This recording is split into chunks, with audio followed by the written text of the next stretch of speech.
دعوت کے ذریعے سب سے پہلے یقینوں کی تبدیلی ہے، اس لیے کہ پورے دین کا مدار ایمان پر ہے، اطاعت کا مدار ایمان پر ہے، عمل کی قبولیت کا مدار بھی ایمان پر ہے، اعمال میں اخلاص بھی ایمان سے ہے، اعمال پر استقامت بھی ایمان سے ہے، اور اعمال پر وعدوں کا پورا ہونا اس کے لیے بھی ایمان شرط ہے۔ میں نے جو باتیں عرض کی ہیں انتہائی ضروری ہیں۔ دین پر استقامت، دین پر وعدوں کا پورا ہونا، اللہ کے یہاں عمل کا قبول ہونا، اور اعمال کے اندر اعمال پر اجر کا ملنا، یہ سب ایمان کے ساتھ مشروط ہیں۔ میں عرض یہ کرنا ہے کہ جس طرح میں عرض کر رہا ہوں، آپ ذرا دھیان سے سنیے گا بات، کہ جس کو میں نے دعوت کہا ہے وہ شروع سے عرض کر رہا کہ دعوت محمد صلی اللہ علیہ وسلم اور آپ کے صحابہ کے طریقے، ان کے جذبے کو کہتے ہیں۔ اس طریقے کے مطابق اگر ایمان کی تعلیم امت کو دی جائے تو ایمان کا بننا یقینی ہے، ایمان کا بننا یقینی ہے۔ اس طرح آپ صلی اللہ علیہ وسلم کی فرائض کی تعلیم، فرائض جس طرح آپ نے سکھلائے ہیں وہ فریضہ ہے، جس طرح میں اور آپ ادا کر لیں وہ فریضہ نہیں ہے۔ جس طرح آپ نے زکوٰۃ ادا کرنے کا حکم فرمایا اس طرح ادا کرنا فریضہ ہے، اس کے خلاف ادا کرنا فریضہ نہیں ہے۔ بالکل خدا کی قسم، اسی طرح ایمان کا سیکھنا ایک فریضہ ہے، اور اس کے سیکھنے کا جو طریقہ محمد صلی اللہ علیہ وسلم اور آپ کے صحابہ کا ہے، اس طریقے پر ایمان کا سیکھنا خدا کی قسم یقینی بات ہے کہ ایمان اپنی حقیقت کے ساتھ اندر آئے گا۔ اس کا کیا طریقہ تھا؟ آپ کے صحابہ جو ایمان کے کمال کو پہنچے ہوئے تھے، انہیں بھی اس کا حکم تھا کہ اپنے ایمان کو تازہ کرتے رہو۔ صحابہ جو ایمان کے لیے امت کے لیے نمونہ ہے اپنے ایمان میں، ان کو حکم تھا اس کا کہ اپنے ایمان کو تازہ کرتے رہو۔ وہ ایمان کو تازہ کرنے کے لیے مسجدوں میں ایمان کے حلقے قائم کرتے تھے۔ میری بات توجہ سے سننا بہت، مسجدوں میں ایمان کے حلقے قائم کرتے تھے، اور صحابہ پر ملاقاتیں کر کے انہیں ایمان سیکھنے کے عنوان پر مسجد میں جمع کرتے تھے۔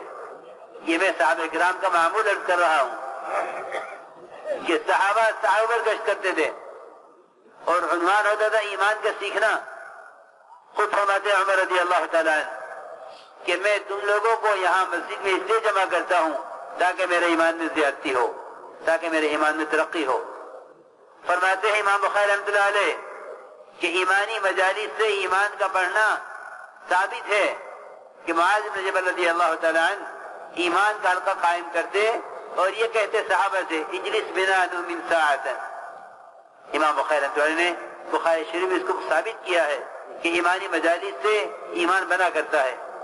میرے دوستوں بزرگوں، میں پھر آپ سے کہتا ہوں ایک مرتبہ کہ دعوت یہ نہیں میں جس طرح چاہوں کام کروں، آپ جس طرح چاہیں کام کریں، نہیں، خدا کی قسم۔ دعوت کہتے ہیں محمد صلی اللہ علیہ وسلم اور آپ کے صحابہ کے طریقے کا پابند ہو کر ان کے جذبے کے ساتھ کام کرنا، یہی دعوت ہے۔ ان کا طریقہ یہی تھا کہ صحابہ سے ملاقاتیں کرتے اور دعوت دے کر ان کو ایمان سیکھنے کے عنوان پر مسجد میں لے کر آتے کہ آؤ یہاں بیٹھو، کچھ دیر کے لیے پر ایمان لے آئیں۔ یاد رکھنا، ہماری ملاقاتیں ایک ایک ایمان والے کو ایمان کے بگڑنے کے ماحول اور غفلت اور گناہوں کی ظلمتوں کے ماحول سے اٹھا کر مسجد میں ایمان کے حلقوں میں لا کر جوڑنا، یہ ہمارے گشتوں کا مقصد ہے، یہ ہماری ملاقاتوں کا مقصد ہے۔ مسجد کی آبادی کا عمل صحابہ اکرام کا معمول ہے، صحابہ کا معمول ہے۔ مسجد میں تعلیم جاری ہے، اور باہر ابو ہریرہ رضی اللہ تعالیٰ عنہ سارے محدثین کے امام، وہ بازار سے، کھلے بازار سے لوگوں کو اٹھا کر مسجد میں ایک ایک کر بھیج رہے کہ تمہیں اتنا عاجز کس نے کر دیا؟ تمہیں اتنا عاجز کس چیز نے کر دیا کہ اللہ کے نبی کی میراث تقسیم ہو رہی ہے مسجد میں، تم بازار میں ہو؟ سارے محدثین کا امام ابو ہریرہ رضی اللہ عنہ وہ لوگوں کو اٹھا کر مسجد میں بھیج رہے، اور معاذ بن جبل، عبداللہ بن رواحہ، ابی بن کعب، عمر بن خطاب، یہ بڑے بڑے صحابہ، یہ صحابہ سے پر گشت کر کے ان سے کہتے تھے کہ آؤ مسجد میں کچھ دیر کے لیے پر ایمان لے آؤ۔ امام نبوی رحمۃ اللہ علیہ نے لکھا ہے کہ مسجد میں ایمان کے حلقوں میں لا کر یہاں دین کی تعلیم دینا، آخرت کا، جنت کا کہ دوزخ کے تذکرے کرنا اور فرائض کی تعلیم دینا، یہی ایمان کی مجلسوں کا مطلب ہے۔ صحابہ کرام یہ ایمان کی مجلس مسجد میں قائم کرتے تھے۔ بس مجھے عرض کرنا ہے کہ ہماری ملاقاتوں کا مقصد ہے ہر ایمان والے کو مسجد کے باہر کے ماحول سے نکال کر مسجد کے ماحول میں لانا، اس لیے کہ اللہ کا تعلق پیدا ہونے اور دلوں کے پلٹنے کی جگہ مسجد ہی ہے۔ نبی کریم صلی اللہ علیہ وسلم نے وفد ثقیف کو مسجد میں رکھا تاکہ ان کے پورے دین پر چلنے والے بن جائیں، کیونکہ وفد ثقیف نے کہا تھا کہ ہم نماز نہیں پڑھیں گے، جہاد نہیں کریں گے، زکوٰۃ نہیں دیں گے، اپنے بت کو نہیں توڑیں گے 3 سال تک۔ آپ نے فرمایا کہ ان کو مسجد میں رکھا ہے میں نے اس لیے تاکہ عام اہل مسجد ان کے دلوں کو اسلام کے لیے نرم کر دیں۔ میں صحابہ کا طریقہ عرض کر رہا، میرے دوستو عزیزو، میں پھر عرض کرتا ہوں، کام کو رواج سے بچا کر سنت کی طرف لاؤ۔ سنت یہی ہے جو میں کہہ رہا ہوں کہ ہماری ملاقاتیں مسجد کے ماحول میں لانے کے لیے ہیں۔ ایمان سیکھنے کا حکم ایمان والوں کو ہے، یا ایھا الذین آمنوا آمنوا، ایمان والوں تم ایمان لاؤ۔ میں عرض کر رہا کہ صحابہ کمال ایمان کو پہنچے ہوئے تھے، پھر بھی حکم تھا کہ تم ایمان لاؤ۔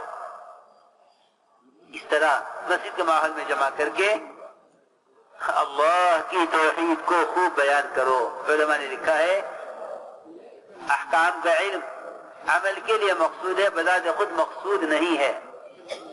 علماء نے لکھا ہے احکام کا علم عمل کے لیے مقصود ہے، بذات خود مقصود نہیں ہے، لیکن اللہ کی توحید کو بیان کرنا بذات خود مقصود ہے۔ احکام کے علم سے فراغت ہو جائے گی۔ نماز پڑھنی آ گئی، ہر نماز میں کتاب کھول کر نہیں دیکھتا۔ روزہ رکھنا آ گیا، ہر سال روزہ رکھتا ہے، کتاب کھول کر نہیں دیکھتا کہ اندر کے علم سے عمل کر رہا ہے، لیکن اللہ کی توحید کا بیان کرنا بذات خود مقصود ہے، اس سے مومن کو فراغت نہیں ہے۔ اس طرح مسجد میں ایمان کے حلقوں میں لا کر لوگوں کو جوڑو۔ ہماری ملاقاتیں مسجد میں لانے کے لیے ہیں، کیونکہ اللہ کے تعلق کے پیدا ہونے، دلوں کو پلٹنے کی جگہ اصل مسجد ہے۔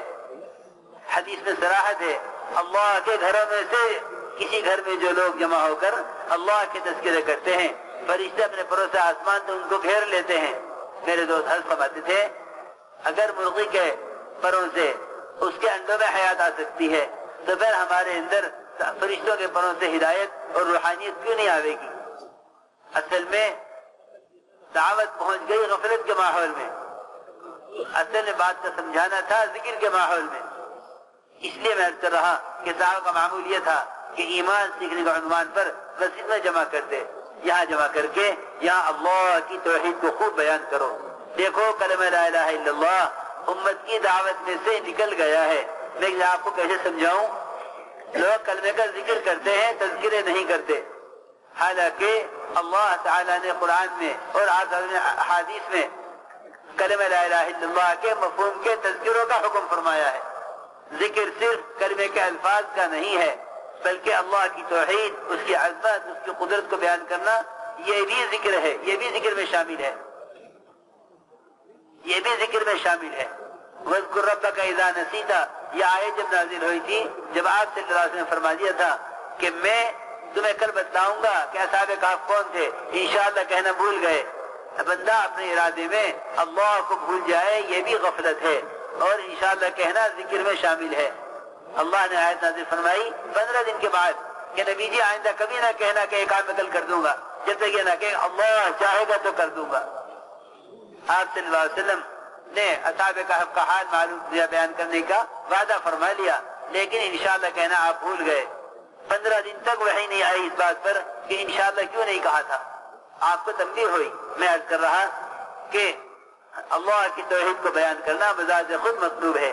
اس لیے میرے دوستو عزیزوں، گشتوں کے ذریعے لوگوں کو مسجد میں جمع کرو، یہاں ایمان کی دعوت دو، کلمے کا مفہوم سمجھاؤ کہ جم کر دعوت دو. کرنے والی ذات صرف اللہ کی ہے. انبیاء، اولیاء، عوام، خواص، چھوٹے بڑے، بادشاہ، وزیر، سب کے سب محتاج ہیں، ہر آن محتاج ہیں. جب انبیاء محتاج ہیں تو پھر کسی کی کیا حیثیت باقی رہ گئی؟ اس لیے خوب اللہ کی توحید کو سمجھاؤ کہ جتنا زمین آسمان کے درمیان کا پھیلا ہوا نقشہ ہے اس سے کچھ نہیں ہوتا. کرنے والی ذات اللہ کی ہے اور کرنے کے ضابطے کائنات کے نقشے ہرگز نہیں ہیں. ان کی جم کر نفی کیا کرو، جم کر نفی کرو.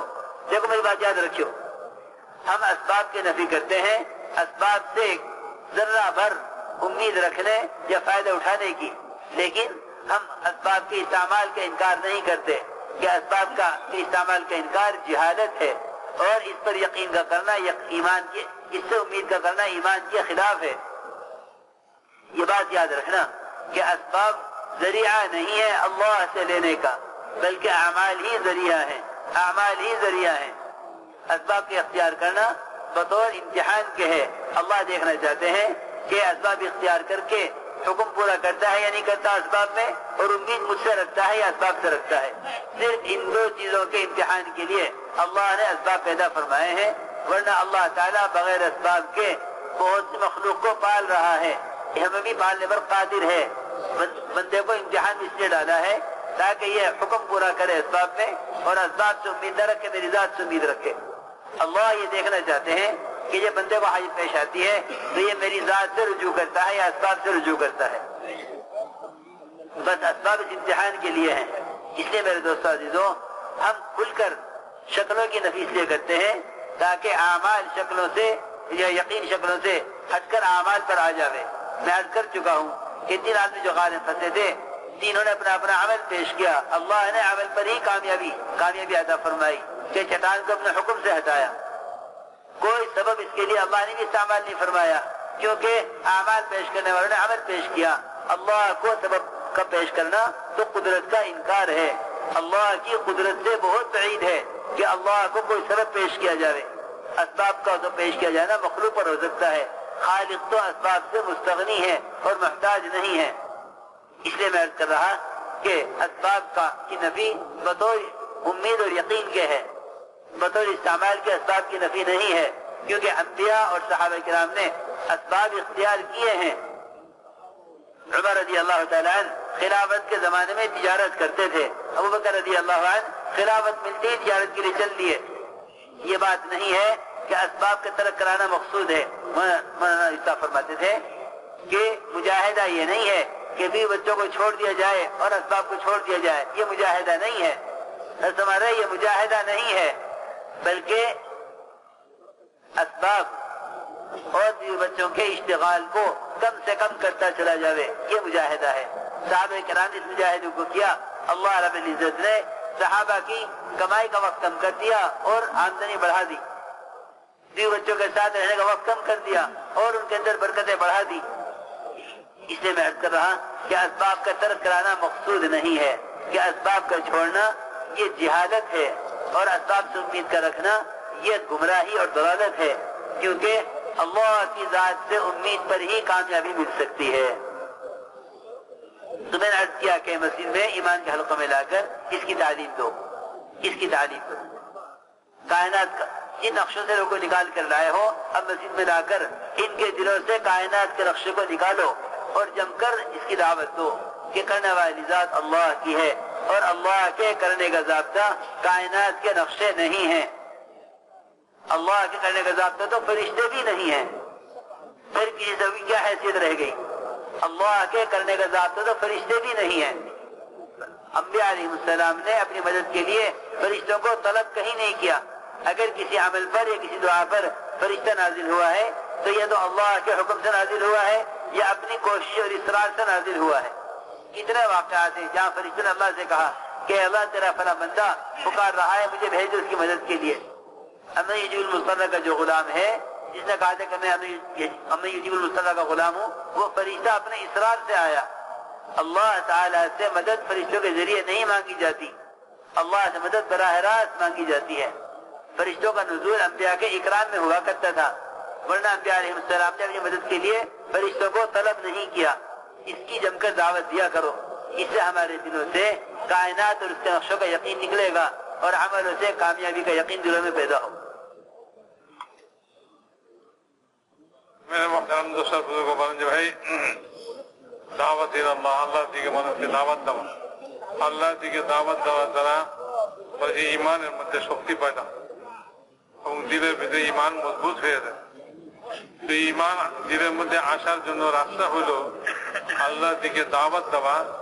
এটাই হলো একটা রাস্তা, একমাত্র রাস্তা দিলের মধ্যে ঈমান আসা। ঈমানের শক্তি দিলের মধ্যে পয়দা হবে এবং আমাদের ভিতরে ঈমান শক্তিশালী হবে। এটা রাস্তাই হলো দাওয়াতের রাস্তা।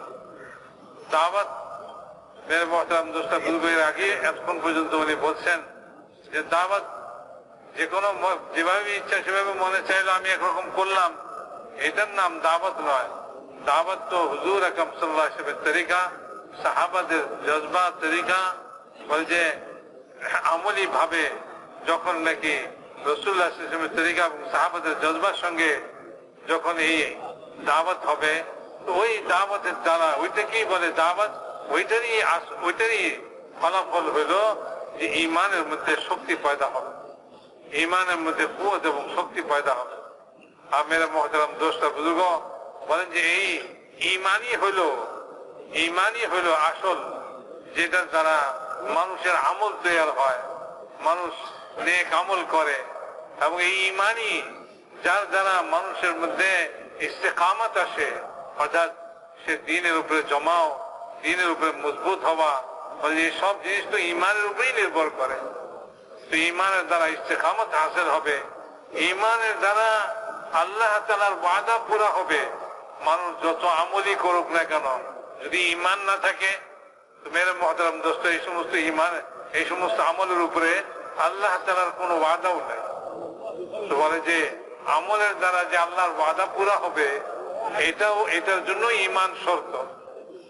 ঈমান এই সব জিনিসের জন্য শর্ত, আল্লাহর ওয়াদা পুরা হওয়ার জন্য শর্ত।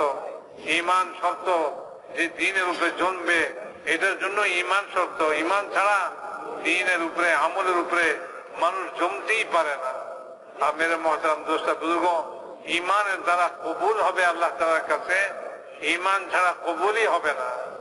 আল্লাহ তাআলার কাছে কোনো আমল কবুলই হয় না যতক্ষণ পর্যন্ত ঈমান না হয়।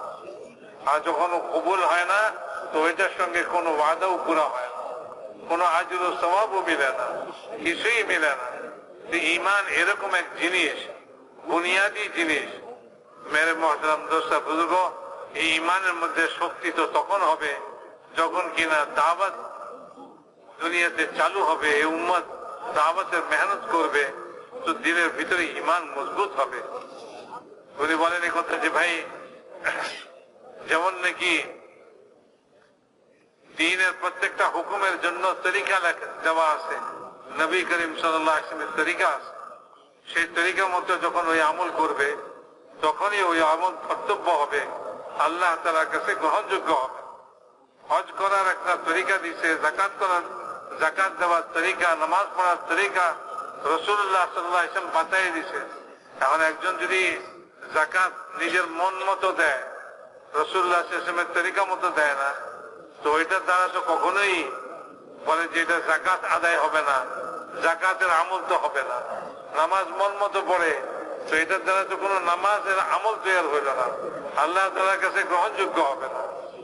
তো মেরে মুহতারাম দোস্তা বুজুর্গ এমনি ভাবে যে ঈমানের জন্য যে দাওয়াতের মেহনত করব, এই দাওয়াতের মেহনতের মধ্যেও রাসূলুল্লাহ সাল্লাল্লাহু আলাইহি ওয়াসাল্লামের তরিকা এবং সাহাবাদের তরিকা এটা হওয়াও জরুরি।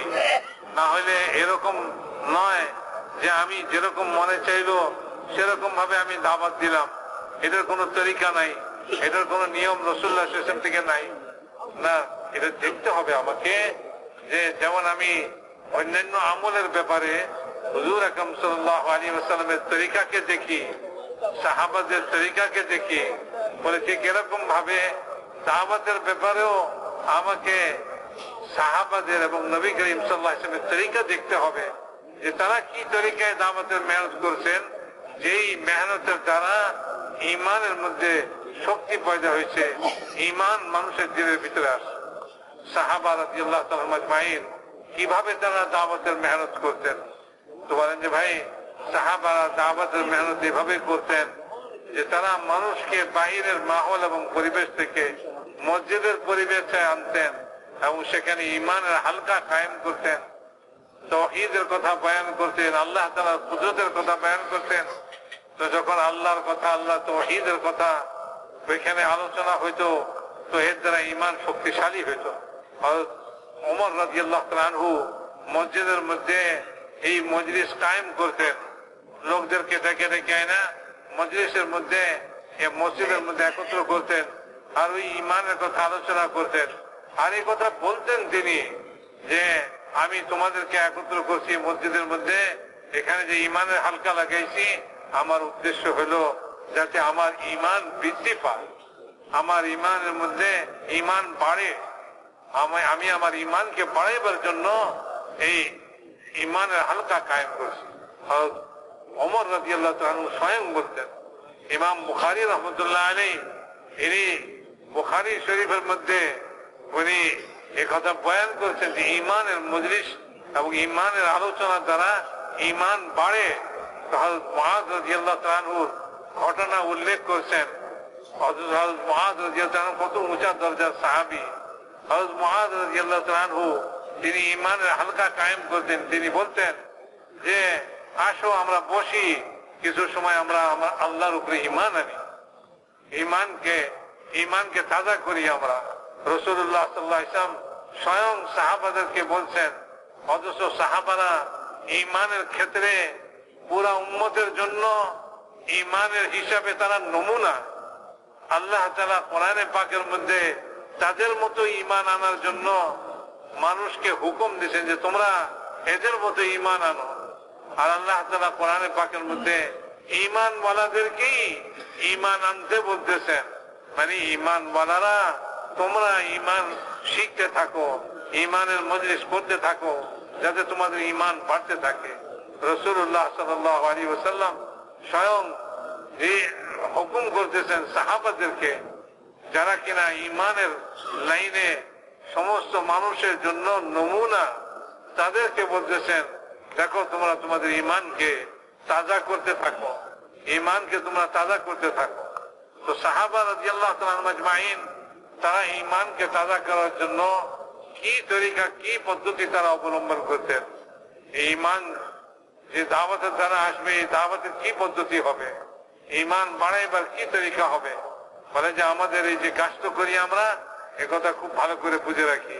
আমাদের কাজের উদ্দেশ্য এটা যে মানুষকে বাহিরের মজলিস থেকে, বাহিরের পরিবেশ থেকে যেখানে ঈমান ধ্বংস হয়, যেখানে আসবাবের ইয়াকিন পয়দা হয়, বাজারে দোকানে কাজে কর্মে যেখানে মানুষ লেগে আছে, সেখানে সে দুনিয়ার জিনিস রূপে ইয়াকিন করে করে ওইটার মধ্যে মশগুল হয়ে আছে, তাকে ওই পরিবেশ থেকে উঠায়া আমি মসজিদে নিয়ে আসব। তো মসজিদে এসে আমি মসজিদের এই পরিবেশের মধ্যে ঈমানের কথা আলোচনা করব, তাওহীদের কথা আলোচনা করব, তো তার ঈমান বৃদ্ধি পাবে। যে জিনিসপত্রের যে ইয়াকিন দিলের মধ্যে পয়দা হয়েছে, এইটা বের হয়ে যাবে দিল থেকে। আল্লাহ পাকি করেন এ কথার ইয়াকিন তার দিলের মধ্যে পয়দা হবে। সাহাবা রাদিয়াল্লাহু তাআলা আজমাইন, বড় বড় সাহাবায়ে কেরাম, হযরত আবু হুরায়রা রাদিয়াল্লাহু তাআলার মতো সাহাবী, যিনি ইমামুল মুহাদ্দিসিন, বলে যে তিনিও বলে বাজারে গেছেন, বাজারের লোকদেরকে বেচা কিনার মধ্যে, ব্যবসা বাণিজ্যের মধ্যে মশগুল দেখতেছেন। আর তিনি বাজারে দাঁড়ায়া লোকদেরকে বলতেছেন, আরে তোমাদেরকে কি জিনিস অপারক করলো যে রাসূলুল্লাহ সাল্লাল্লাহু আলাইহি ওয়াসাল্লামের পরিত্যক্ত সম্পত্তি মসজিদে বন্টন হইতেছে, আর তোমরা এখানে বসে আছো? রাসূলুল্লাহ সাল্লাল্লাহু আলাইহি ওয়াসাল্লামের পরিত্যক্ত সম্পত্তি মসজিদে বন্টন হইতেছে, তো তোমাদেরকে কি জিনিস অপারক করছে যে তোমরা মসজিদে যাও না, রাসূলুল্লাহ সাল্লাল্লাহু আলাইহি ওয়াসাল্লামের সেই পরিত্যক্ত সম্পত্তি, সেখান থেকে তোমরা তোমাদের ভাগ লও না? তো এইভাবে উনি বাজারের লোকদেরকে দাওয়াত দিয়ে মসজিদে পাঠাইতেছে। আর মসজিদে কি হইতেছে? রাসূলুল্লাহ সাল্লাল্লাহু আলাইহি ওয়াসাল্লামের পরিত্যক্ত সম্পত্তি কি হবে? বলে যে তারা মসজিদ থেকে ঘুরে আসছে, বলে আমরা তো কই রাসূলুল্লাহ সাল্লাল্লাহু আলাইহি ওয়াসাল্লামের কোনো সম্পত্তি বন্টন হইতে দেখলাম না। বলে কি দেখছো? বলে তালিমের হালকা দেখছি। বলে যে রাসূলুল্লাহ সাল্লাল্লাহু আলাইহি ওয়াসাল্লামের সম্পত্তি তো এইটাই যে মসজিদের মধ্যে ইমানের হালকা, মসজিদের মধ্যে দাওয়াতের হালকা, তালিমের হালকা, এটাই তো রাসূলুল্লাহ সাল্লাল্লাহু আলাইহি ওয়াসাল্লামের সম্পত্তি। আরে তোমরা কি মনে করছো যে রাসূলুল্লাহ সাল্লাল্লাহু আলাইহি ওয়াসাল্লামের সম্পত্তি টাকা পয়সা, জায়গা জমিন? বলে যে রাসূলুল্লাহ সাল্লাল্লাহু আলাইহি ওয়াসাল্লামের সম্পত্তি তো এটাই যেটা তোমরা মসজিদে দেখে আসো। তো হযরত আবু হুরায়রা রাদিয়াল্লাহু তাআলা আনহুর মতন এরকম সাহাবী, উবাই ইবনে কাব রাদিয়াল্লাহু তাআলার মতো সাহাবী, এরকম ভাবে মুআয ইবনে জাবাল রাদিয়াল্লাহু তাআলার মতো সাহাবী, আর ওমর রাদিয়াল্লাহু তাআলার মতো মানুষ, বলে যে এরকম তারা কিভাবে মেহনত করছেন ঈমানকে বাড়াইবার, এইটাকে দেখতে হবে। মানে ওই তরিকাকে অবলম্বন করতে হবে। দাওয়াতের রাস্তায় আমাকে ঈমানের রাস্তায় ওই তরিকাকে অবলম্বন করতে হবে। বলে যে আমরা যে মসজিদের বাইরে গাছ করি, বলে যে মসজিদের বাইরের গাছ আমাদের এই উদ্দেশ্যেই, এটার উদ্দেশ্য এটাই যে ভাই বাইরের পরিবেশ থেকে যেখানে ঈমান নষ্ট হয় এবং মানুষ আসবাবের মধ্যে লেগে আছে, জিনিসপত্রের মধ্যে লেগে আছে, তাকে ওখান থেকে উঠায় আমি মসজিদের পরিবেশে নিয়ে আসবো, ঈমানের মজলিসে বসাবো। এখানে সে ঈমানের কথা শুনবে, তো তার ঈমান বাড়তে থাকবে, তার ঈমানের মধ্যে শক্তি পয়দা হইতে থাকবে। মেরে মুহতারাম দোস্ত, উনি বলেন যে হযরত ইলিয়াস সাহেব রাহমাতুল্লাহ আলাইহি কথা বলতেন, বলে যে মুরগির পরের নিচে যদি ডিম থেকে মুরগির বাচ্চা পয়দা হয়ে থাকে, মুরগির নিচে মুরগির উমের কারণে, তো মসজিদের পরিবেশে মানে এখানে কারা থাকে? ফেরেশতারা থাকে।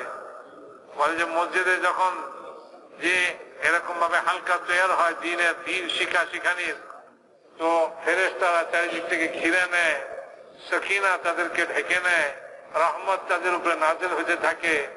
তো ফেরেশতাদের বেষ্টনী, এটার দ্বারা কি ঈমান পয়দা হবে না? যদি মুরগির পাখার নিচে ডিম থেকে বাচ্চা ফুটে বের হয়, তাইলে কি ফেরেশতাদের পাখার নিচে মানুষের মধ্যে ঈমান পয়দা হবে না? তো মাওলানা ইলিয়াস সাহেব রাহমাতুল্লাহ আলাইহি কথা বলতেন। এই জন্য বলেন যে ভাই, যে আমাদের মেহনতের তরিকাটা সহি হইতে হবে। এরকম নয় যে আমার যেরকম মনে চাইলো আমি সেরকম ভাবে মেহনত করলাম। বলে না, আমাকে দেখতে হবে রাসূলুল্লাহ সাল্লাল্লাহু আলাইহি ওয়াসাল্লামের তরিকা, সাহাবা রাদিয়াল্লাহু তাআলা মাজমাইনদের তরিকা, তাদের জজবা এবং তারা কিভাবে মেহনত করেছেন, সেই মেহনতের তরিকা আমাকে ইখতিয়ার করতে হবে। তাদের মেহনতের তরিকা এই ছিল, বাইরের মানুষের মধ্যে গাস্ত করে মানুষকে মসজিদে নিয়ে আসা, আর মসজিদের মধ্যে ঈমানের হালকা লাগানো, মানুষের সামনে তাওহীদের বয়ান করা। উনি বলেন যে আহকামাতের ইলম, বলে যে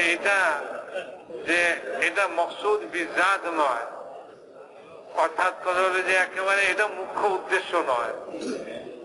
আহকামাতের ইলম, হুকুমের ইলম, আল্লাহ কি কি হুকুম দিচ্ছেন, এই সমস্ত ইলমকে হাসিল করা, বলে যে এটা মুখ্য উদ্দেশ্য নয়। আসল উদ্দেশ্যটা হলো আমলটাই হলো আসল উদ্দেশ্য। মেরে মুহতারাম দোস্ত বুজুর্গ, একটা লোক নামাজের মাসলা মাসাইল শিখছে, এখন সে প্রত্যেক ওয়াক্ত নামাজের সময় কিতাব গুলা ওই মাসলা মাসাইলের ইলম হাসিল করে না, তার তো ইলম হাসিল হয়ে গেছে, এখন সে আমল করতেছে। মেরে মুহতারাম দোস্ত বুজুর্গ, বলেন যে হুকুমের ইলম এরকম মুখ্য উদ্দেশ্য নয়।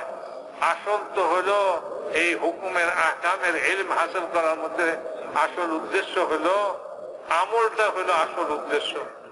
মেরে মুহতারাম দোস্ত বুজুর্গ, তাওহীদ, আল্লাহ পাকের তাওহীদ, একত্ববাদ এবং আল্লাহ তাআলার কুদরত, আল্লাহ তাআলার গুণাবলী, এই সমস্ত জিনিসের আলোচনা করা। বলে যে এটা তো, বলে যে এটা এরকম নয়, আহকামের ইলমের মতো নয়, হুকুমের ইলমের মতো নয়, যে এটা মুখ্য উদ্দেশ্য নয়। বরং এখানে তো ওইখানে যেমন আমল মুখ্য উদ্দেশ্য, এখানে তাওহীদের আলোচনা স্বয়ং মুখ্য উদ্দেশ্য। কারণ এটা আলোচনা করাটাই উদ্দেশ্য। আল্লাহ তাআলা তাওহীদ, আল্লাহ একাই করেন, আল্লাহ তাআলা কোন জিনিসের মুখাপেক্ষী নন, আল্লাহ কোন আসবাবের মুখাপেক্ষী নন। আল্লাহ একাই করতে পারেন সব জিনিসকে, একাই করেন আল্লাহ তাআলা। আল্লাহ তাআলা জমিন আসমানকে একাই সৃষ্টি করেছেন। যা কিছু আসবাব উপকরণ দেখতেছি এগুলি সব আল্লাহ তাআলা একাই সৃষ্টি করেছেন। আল্লাহ তাআলা এই সমস্ত কোন জিনিসের মুখাপেক্ষী নন। এর অর্থ এই নয় যে ভাই আসবাব ছেড়ে দিতে হবে, এই সমস্ত জিনিসপত্র কাজকর্ম সব ছেড়ে দিতে হবে, আল্লাহই তো করবেন, আমার কাজ করার কি? বলে যে এটা হলো জিহালাত, এটা হলো মূর্খতা।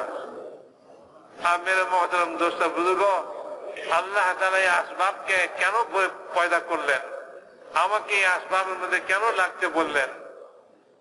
এখানে চিন্তা পূজার বিষয় যেটা, সেটা হলো আল্লাহ তাআলা এই আসবাবকে পয়দা করছেন আমাকে পরীক্ষা করার জন্য, এবং আমাকে এই আসবাবের মধ্যে লাগতে হুকুম দিচ্ছেন আমাকে পরীক্ষা করার জন্য। আমাকে আসবাব ছাড়তে বলেন নাই যে আমি চাকরি ছেড়ে দিলাম, আমি ব্যবসা ছেড়ে দিলাম, বিবি বাচ্চা ঘর সংসার ছেড়ে দিলাম। বলে এইটা নয় মেরে মহতারাম দোস্ত, এইগুলির মধ্যে লাগতে হবে, কিন্তু এইগুলি থেকে কিছু আশা করা যাবে না। আশা করতে হবে একমাত্র আল্লাহ থেকে। আল্লাহই করনেওয়ালা।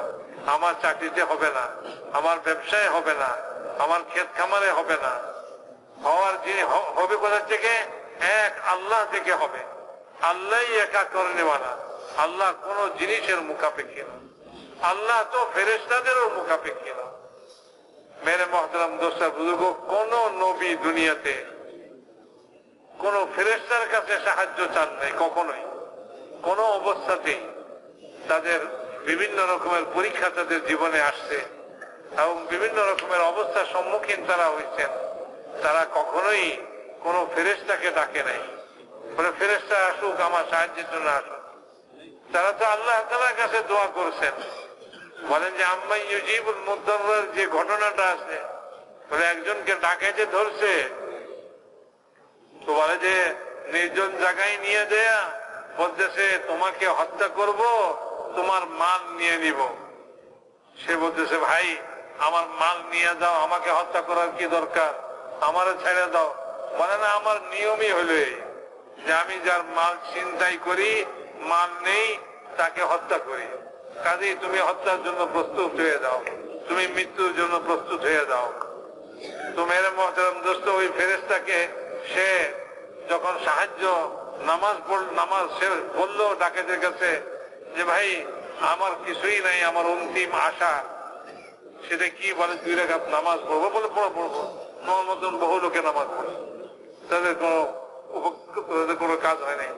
সে নামাজে দাঁড়াইছে ভয়ের চোটে, আবার যে এরকম পরিস্থিতিতে সূরা কেরাত সব ভুলে গেছে, তার মুখে আসছে একই আয়াত, আম্মা ইউজিবুল মুদ্দাররা ইযা দাআহা।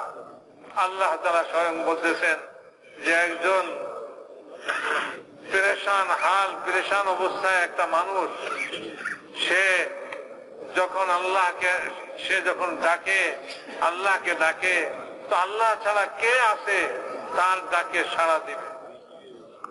আল্লাহ কোরআনের মধ্যে বলছেন আম্মা ইউজিবুল মুদ্দাররা ইযা দাআহু। যখন কোন পেরেশানির মধ্যে পড়ে মানুষ, আর এরকম কোন মানুষ যে তার আর কোনো উপায় নাই, এরকম পেরেশানির মধ্যে পড়া সে যখন আল্লাহকে ডাকে, তো আল্লাহ ছাড়া কে আছে তার ডাকে সাড়া দিবে? তো মেরে মহতরম দোস্ত, এক আল্লাহই করেন, ফেরেশতাও করে না। বলে ওই ফেরেশতা আম্মা ইউজিবুল মুদ্দাররা, যখন সে ওই আয়াত পড়ছে, এক ফেরেশতা নামছে, আর ফেরেশতা ওই ডাকাতকে খতম করছে। আর ফেরেশতা ওই লোককে বলতেছে, তুমি যে আম্মা ইউজিবুল মুদ্দাররা আয়াতটা পড়ছো, এই আয়াতের গোলাম হইলাম আমি আল্লাহ তাআলার কাছে দরখাস্ত করছি যে আল্লাহ তোমার বান্দা তোমার কাছে সাহায্য চাইতেছে, আমাকে অনুমতি দাও, আমি তার সাহায্যের জন্য যাই। তা না হলে কেউ আল্লাহওয়ালা, ঈমানওয়ালা, কোন নবী পয়গম্বর, কোন ফেরেশতার কাছেও সাহায্য চায় নাই। তারা সবাই সাহায্য আল্লাহ তাআলার কাছেই চাইছে। আল্লাহ তাআলা এরকম এক সত্তা, এরকম এক জাত, তিনি না ফেরেশতার মুখাপেক্ষী, না দুনিয়ার কোন জিনিসের, দুনিয়ার কোন সৃষ্টি, কোন জিনিসের মুখাপেক্ষী। তিনি একাই সবকিছু করতে পারেন। বাকি আমাদেরকে যে এই সমস্ত জিনিসপত্র দিয়া আমাদেরকে যে এগুলির মধ্যে মশগুল করছেন, তো এইটার অর্থ এই নয় যে আমরা জমিনে চাষ করে আল্লাহ তাআলার কাছে বলবো, আল্লাহ আমার কাম আমি করে সারছি, এইবার আপনার কাম আপনি করেন। আল্লাহ ব্যবসায় খাটাখাটনি করা, পুঁজি লাগানো, এইটা আমার কাম ছিল, এই কাম আমি করে সারছি, এইবার লাভ মুনাফা দেওয়া এটা আপনার কাম। মেরে মহতারাম দোস্ত বুজুর্গ, আল্লাহ তাআলা কোন ব্যবসায়ী কর্মকাণ্ডের আর কোন খেতি বাড়ি করেওয়ালা কৃষকের তার চাষবাসের মুখাপেক্ষী আল্লাহ তাআলা নন, যে সে আল্লাহ তাআলার সামনে তার মেহনতকে পেশ করবে, তার জমিনকে দিবে পেশ করবে, এবং সে আল্লাহর সামনে নিজের পুঁজিকে পেশ করবে না। মেরে মহতারাম দোস্ত বুজুর্গ, আল্লাহ তাআলা এই সমস্ত কোন জিনিসের মুখাপেক্ষী নন। আল্লাহ তাআলা একাই সবকিছু করতে পারেন। এই সমস্ত জিনিসের মুখাপেক্ষী, এই সমস্ত জিনিস আল্লাহর সামনে আল্লাহ তাআলার যে সত্তা, যে জাত, আল্লাহ তাআলা যত উঁচা, বলে যে এরকম উচ্চ জাতের সামনে দুনিয়ার এই সমস্ত নিকৃষ্ট জিনিস পেশ করা তো অত্যন্ত লজ্জাকর জিনিস। আল্লাহর সামনে যেটা পেশ করতে হবে সেটা হলো নবীর তরিকায় যে আমল করা হয়েছে, সেই আমল আল্লাহ তাআলার সামনে পেশ করা যেতে পারে। যেমন ওই 3 ব্যক্তির ঘটনার মধ্যে আপনারা শুনলেন, যারা ওই গুহার মধ্যে আটকা পড়ছিল, তারা আল্লাহর সামনে কি পেশ করছে? তারা আল্লাহর সামনে তাদের আমল পেশ করছে। মেরে মহতারাম দোস্ত বুজুর্গ, দুনিয়ার এই সমস্ত কাজকর্ম যা আছে, বলে এগুলি ছেড়ে দিয়ে বৈরাগী হয়ে যাওয়া নয়, এগুলি ছেড়ে দিয়ে একেবারে সংসার ত্যাগী হয়ে যাওয়া নয়, এগুলির মধ্যেও লাগতে হবে। কিন্তু এগুলির মধ্যে লাগতে লাগতে আমাকে যেটা করতে হবে সেটা হলো আমার ঈমান আর ইয়াকিন, আমার আশা, আমার ভয়, এসব জিনিস কার সঙ্গে লাগতে হবে? আল্লাহর সঙ্গে। আল্লাহর সঙ্গে। আল্লাহ ছাড়া কোন জিনিসের কাছে আমি আশা করি না। আমার ব্যবসা, আমার বুদ্ধি, আমার কোন রকম কোনো কিছু, এগুলির সঙ্গে আমার আশা নাই। আমার আশা তো হলো এক আল্লাহ তাআলা। তো মসজিদের মধ্যে যখন ঈমানের হালকা জমবে, আর ঈমানের হালকায় আল্লাহ পাকের তাওহীদের কথা আলোচনা হবে, তো মানুষের দিলের ভিতরে ঈমান পয়দা হবে। এটাই সাহাবাদের তরিকা ছিল, ঈমানকে বাড়াইবা, ঈমানের দাওয়াত। আমরা যে মসজিদের বাইরে গাছটা করি, বলে যে আমাদের এই গাছটা হলো ওই সাহাবাদের তরিকা, নবী করিম সাল্লাল্লাহু আলাইহি ওয়াসাল্লামের তরিকা, যে ঈমানকে বাড়াইবার জন্য বাইরের পরিবেশে যেখানে ঈমান নষ্ট হয়, একজন ব্যবসায়ীর মধ্যে বৈশা তার ব্যবসাকেই সবকিছু মনে করতেছে, এবং সে ওই ব্যবসার মধ্যে মন প্রাণ সবকিছু ঢুকে ফেলছে। নামাজের সময় তার নামাজের কোনো পরোয়া হইতেছে না, খোদার ফরজ হুকুম এগুলি সবকিছু ছেড়ে দিতেছে, সে ওইটার মধ্যে লাগছে। সে মনে করতেছে আমার ব্যবসা দিয়েই আমার দুনিয়ার জিন্দিগি বনবে। তো জিন্দিগি বনার এক ইয়াকিন লয়ে সে ওখানে লাগছে। তাকে ওইখান থেকে উঠাইয়া আমি মসজিদের পরিবেশে আনি, এবং মসজিদের পরিবেশে ঈমানের হালকা, তাওহীদের হালকা, আল্লাহ তাআলার কুদরত আর সিফাত এগুলি যখন ওইখানে শুনবে, তো তার দিলের মধ্যে আল্লাহ তাআলার জাতের উপরে ইয়াকিন পয়দা হবে। একজন কৃষকের আল্লাহর জাতের উপরে ইয়াকিন পয়দা হবে, একজন ব্যবসায়ীর আল্লাহর জাতের উপরে ইয়াকিন পয়দা হবে, একজন চাকরিজীবী তার দিলের ভিতরে আল্লাহ তাআলার ইয়াকিন পয়দা হবে, একজন বুদ্ধিওয়ালা, জ্ঞানওয়ালা, সে বিভিন্ন রকমের তদবির করে, আর সে বিভিন্ন রকমের পদ্ধতি দুনিয়াতে, এই দুনিয়ার জিনিসপত্রের মধ্যে সে চেষ্টা তদবির করে, তারও ইয়াকিন দুরুস্ত হবে। যে তার ইয়াকিন কি হবে? বলে যে আশা তো একমাত্র আল্লাহ থেকেই করতে হবে। বলে যে এই সমস্ত জিনিসের মধ্যে আশা করা, এটা হলো মূর্খতা, এটা হলো জেহালত। বলে মানুষ এই জেহালতের মধ্যে লিপ্ত আছে, যে মানুষ ঈমানওয়ালা বলে সে ঈমান, বলে সে কলমা লা ইলাহা ইল্লাল্লাহ, আর এই কলমা সে পড়ে মুহাম্মদুর রাসূলুল্লাহ, এই কলমা সে পড়ে, কিন্তু তার ইয়াকিন হইল তার জিনিসের দ্বারা হবে, তো সে ওই জিনিসকে তৈরি করার মধ্যে মশগুল। আর ওই জিনিসকে তৈরি করা আল্লাহর সামনে সে এই দোয়া করে যে আল্লাহ এই জিনিসটা আমি তৈরি করছি, বাকিটুকু আপনি করে দেন। না মেরে মোহতারাম দোস্তা বুজুর্গ, এটা আল্লাহ তাআলার শান, আল্লাহ তাআলার জাতের জন্য অত্যন্ত নিকৃষ্ট জিনিস হলো আল্লাহর সামনে তো পেশ করতে হবে আল্লাহ তাআলার হুকুম, আল্লাহ তাআলার আহকাম, আমাল, রাসূলুল্লাহ সাল্লাল্লাহু আলাইহি ওয়াসাল্লামের তরিকা, এগুলিকে আল্লাহর সামনে পেশ করার জিনিস। এগুলি পেশ করে আল্লাহ তাআলার কাছে আশা করতে হবে, দুনিয়ার এই সমস্ত জিনিসের আশা করা।